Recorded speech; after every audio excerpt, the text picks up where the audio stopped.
Hello, Ninthers. Hoping you all are doing well, doing fine, along with members of your family. Sorry for the change in the way the video is being presented because I'm not keeping well for the past few days, so I could not present it in the usual way. I mean, I'm in a, I'm, I would make a ghastly figure in the video. So, uh, let me just, it will be easier for you all also to follow whatever I'm saying or whatever I'm explaining. Now, good morning, good afternoon, and a very good evening, everyone. Let us just or let us continue with the administration of the Cholas. We'll be finishing it in this video only. Now, there was one thing, or the Chola administration, if we have to understand, there is one sentence: vigorous central control with a very large measure of local autonomy. What actually means, what is the meaning of this word autonomy? Autonomy means the freedom or the power to, make decisions or take decisions on your own and to govern yourself. That is the meaning of autonomy. So there was central control. There was a lot of central control in the Chola administration, but there was also a very large amount of local autonomy. That is, that local people, local administration was given power to make their own, take their decisions or take decisions on their own, make their own laws. So that is what we know as local autonomy. Now, this was the pattern of kingship which was followed by most of the rulers in South India. Now, what about the central administration?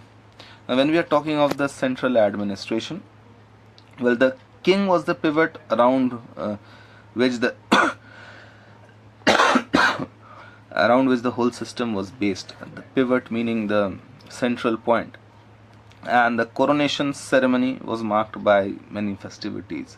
What actually means by coronation is that when a new king is appointed or when a new king succeeds the older king, there is coronation, or there is that ceremony in which the king is crowned.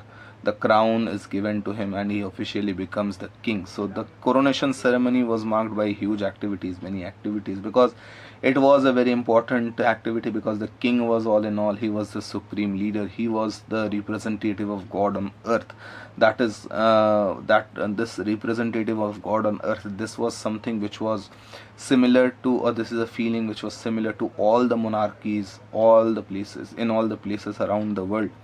Now, the huge resources of the kingdom, vast palace establishment, and splendor of the court. Now, all these things made the royal family and the monarch or the king something of a divine feature and a powerful feature. What was that? The huge resources of the kingdom. Kingdom had huge resources. It was not a very poor kingdom. So the Cholas were resourceful. The vast palace establishment. The palaces were huge. The splendor of the court, the courtesans, the jewels, the way the court was, court matlab the darbar. So the splendor of the darbar, the beauty of the darbar, the grandness of the darbar, all of these things, they enhanced the power and glory of the monarch. Now the king had a group of ministers, each representing a particular department to advise him on administrative matters. The administrative system operated by a large number of officials holding a higher rank. The higher ranking officials were called Perundanams, and the lower ranks, the Sirundanams. I guess you'll have to keep these in mind. Now, the many of the officers had become hereditary. You know the meaning of hereditary. That is, it is given, they passed on as a right from father to son. So someone who is a minister, maybe a minister of finance, his son will also become the minister of finance. Now, provinces and other territorial divisions. What is the meaning of provinces? Provinces means modern day states, you can say. So the kingdom was divided into a number of provinces called mandalams, and each placed under the charge of a viceroy. So Mahinder Mandal, if you are listening to me, it is quite good to keep it in mind. They were called mandalams. The provinces were called mandalams, and they were put in charge under a viceroy. who was the viceroy? He was usually a prince of the royal family or one belonging to the landed nobility. Landed nobility matlab someone who had lots of land under him, who controlled lots of land under him, zamindar.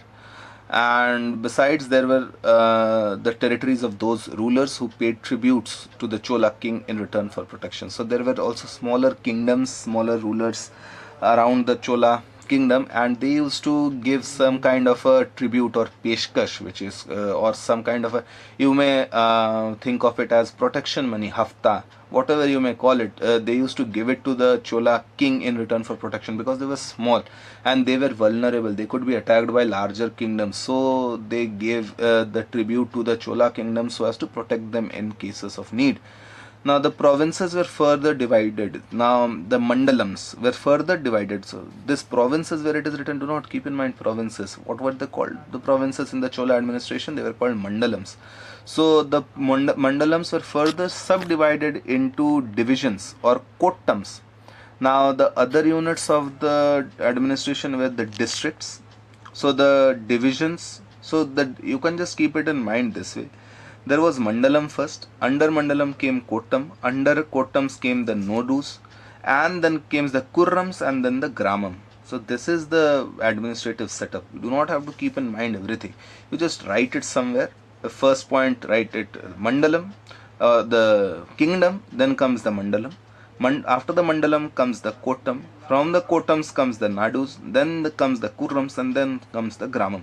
What were these? So the Mandalam was the province or the state, then came the division, Kotam, then came the districts. So divisions were further divided into districts, which are called Nadus, and then the districts were divided into groups of villages, Kurrams, and then came the single village, Gramam. Now all these territorial divisions had their respective assemblies comprised of notable persons and those representing economic and vocational groupings. So all these groupings which were there, the Mandalams, the Kotams, the Nadus, the Gramam, the Kurrams, all of these had their own assemblies. In today's date, you may find it as like all of them had their own small parliament, or all of them had their own small administrative groupings who used to take decisions for them. So all of them had their own assemblies, and what did the assemblies comprise of? They comprise of notable persons and those representing economic and vocational groupings. So there were leaders of economic groups or vocational meaning some different professions. So if there were members of those groups were also represented. Now such an assembly for a whole mandalam was consulted, for instance, in connection with the exemption of land revenue because of severe drought in the province. What it actually means is that under a mandalam there were many assemblies. There were the assemblies of the Kotams, there was assemblies of the Nadus, there was the assembly of the Kurram, there was the assembly of the Gramam. So all these assemblies were consulted in times of need or when decisions had to be taken. Next comes the Gram Sabhas. Well, the most remarkable feature of the Chola administration was the exceptional efficiency of the village institutions. These assemblies enjoyed full powers in the management of local affairs. This is very, very important. So the local assemblies or the local bodies, they had full powers in managing local affairs. And how were they elected? There were name slips of all candidates were thrown and mixed up in a pot, from which they were drawn one by one by a small boy. It is kind of a lottery. So the members, those who wanted to become members, all their names were thrown into a pot and a small boy used to draw them or pick them up. So it was a chance of fate, it was a lottery. And the results were announced by the village priest. What were the functions of these people? The functions was, now the village assemblies administered justice within the village except the cases involving serious crimes. Very important to keep in mind. Serious crimes, they did not administer justice, or they did not decide in these cases, but in the other cases they decided on that. Next, they regulated water supply, gathered taxes, administered all charitable institutions such as temples, schools, etc. Second point. Thirdly, they could sell or donate land for religious purposes. Third point. Next, accounts were maintained with meticulous care. This was so they used to maintain accounts of the village system or the village area. And if someone embezzled money, embezzled means if someone tried to remove money or tried to there was some kind of a corruption going on, so that person was severely dealt with, he was punished. Now the village assembly carried on its affairs with the help of smaller committees, each looking after specific matters such as tanks, gardens, temples, justice and general management. It is something we find in today's parliaments also. There is minister for agriculture, minister for science and education, minister for coal, minister for petroleum, minister for defense. So it was similar there also in a very smaller scale. What was the source of revenue?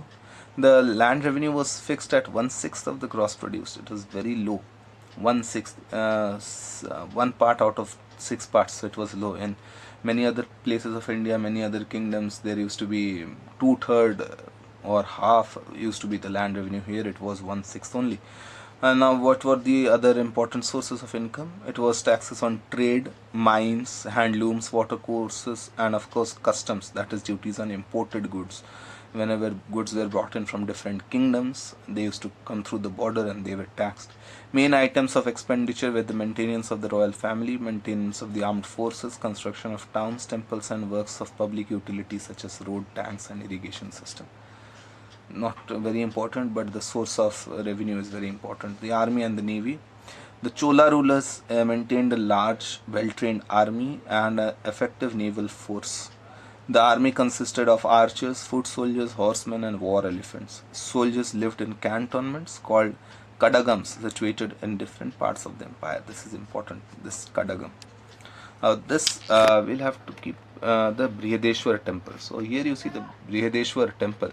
Now the Brihadeshwar temple, when we are talking of the Brihadeshwar temple, this Brihadeshwar temple is there in Thanjavur.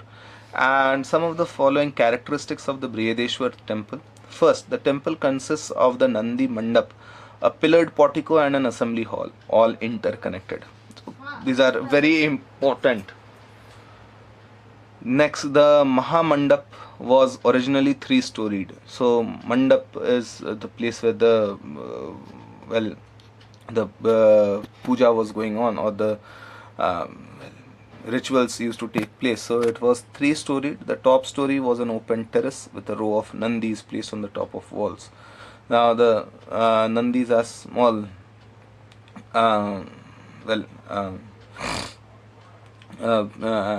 Nandi was what will I say? It was actually a bull which is represented in Hindu mythology. So the statues of those bulls.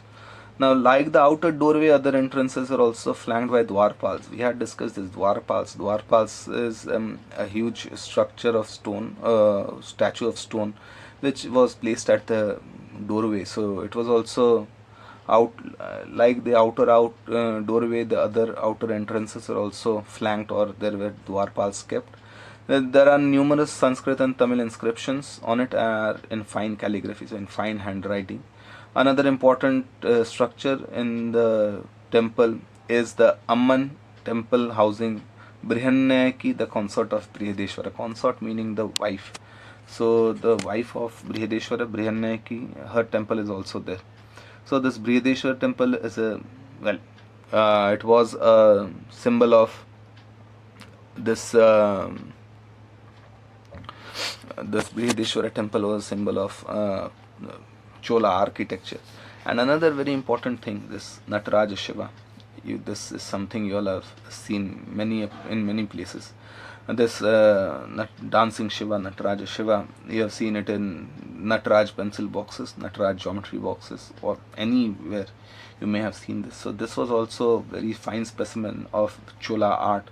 And this is made up of bronze, and this is the entire sculpture is made of bronze.